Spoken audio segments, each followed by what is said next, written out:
All right, the sheet that you see in front of you is the sheet that I gave out today in class, and you will also find this on my blog and can print it out from there or get one when you return to class on Monday. However, I wanted you to know that these are a couple of things that we went over. We did reference the Works Cited page, but we'll get more into that next week. The main part was that I wanted you to understand the importance of citing a source and how to do that within the context of your writing. So we talked a little bit in class today about what does it mean to cite a source. That an in-text citation is a note in an essay that kind of tells the reader where a piece of information or idea came from, so we're giving credit to where we got the information. We're not just kind of taking it and making it our own. Citations always appear in parentheses, and so you've kind of seen this example right here with year-round schools that have lower dropout rates at 2% than traditional schools at 5%.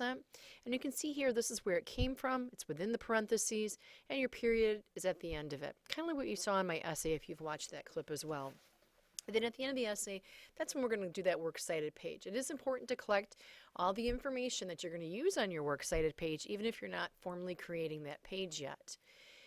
If you go down, you'll see that why do we writers cite all these sources? It's not just for plagiarism. Plagiarism is very important, but there are also two other main reasons. And one is to prove the evidence is real and that it's credible. Because if we can see where that evidence came from, and that it does have credibility if we do our 5 W's to it, then we know that this is good information. And another reason is just to inform the reader, to give them a little bit more if they want to find out more information. If they think what you've listed is pretty important and they want to know even more about what it is that you're talking about, then they can go to those sites that you've listed on your Works Cited page and they can read the whole entire article or whatever it might be. So what do we cite? Well, for what we're doing right now, most of our research has been done on the computer with some Google searches and so forth. So anything that you're taking from a secondary source, and a secondary source is anything outside of you. So if you found information on the web and you chose to pull a sentence or two right from the web, then you're going to need to quote that information. If you choose not to quote it, you kind of take parts of the information and you kind of mix it with your own. You're still going to have to quote that, or cite that information because you're paraphrasing it. Paraphrasing basically just means that you're taking the information that you read or that you had seen in that site or whatever it might be, that article, and you're kind of putting it into your own words and maybe using a few from the original author of the article. If you interview somebody, which is something we'll be doing in the spring, you would also cite that source. And basically, what it's in bold red here, or red, is that any idea that is not your own, you must cite. You want to make sure that you're covered, okay? So an in-text citation, you're going to insert that text right into the text of your paragraph or your essay, whatever it is that you're doing.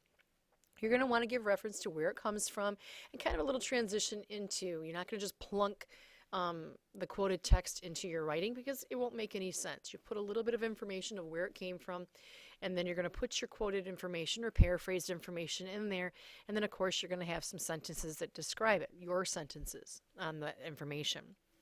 So if you look here, we have a little example about year-round education, and just basically to see that here's that beginning part right here. As an article in Education Week points out, so there's kind of telling you where the information comes from, and then here's the direct quote with our quote marks, and you'll see there's a couple of sentences here, but the period isn't here. It is after where we're saying the title of where we got this information from, okay? So this is kind of an example for you to look back at as you're writing your own citations inside your body paragraphs. So how do you cite a website? This is information that we're going to get to next week. So for right now, I just wanted to make sure that you had this information because all students received this today in class, but we'll actually work on that at a later date. The one main reason why you do need it now is if you're still collecting your evidence on credible sources at home over the weekend, I want to make sure that you record in a document all this information. Just like it is stated here in blue in this order, because you will be putting all this information into a Works Cited page. You'll need the author, or if there isn't an author, look for editor names if it's available. What is the name of the article? Okay, that's going to be in quotation marks. What's the title of the website where you got it from? A lot of times it's different. What about the name of the institution, the organization that's actually publishing, okay? If there isn't one, we'll just put NP for no publisher. What is the date that the resource was actually created? Because that's one of those 5 W's that you have done to make sure it's a credible site.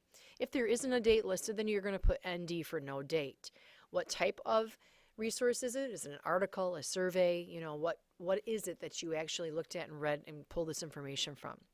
And then finally, what date did you actually go onto the internet or wherever you went to access this? If you went to a library and pull out a book, what date did you access this material? This information we will put next week into a Works Cited page, and it will look like what you see here below.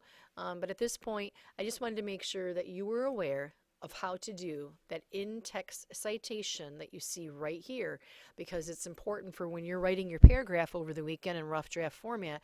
When you cite that credible source, you give credit to where you got the information from. If you have any questions, again, please feel free to shoot me an email over the weekend. Otherwise, I'll see you in class on Monday.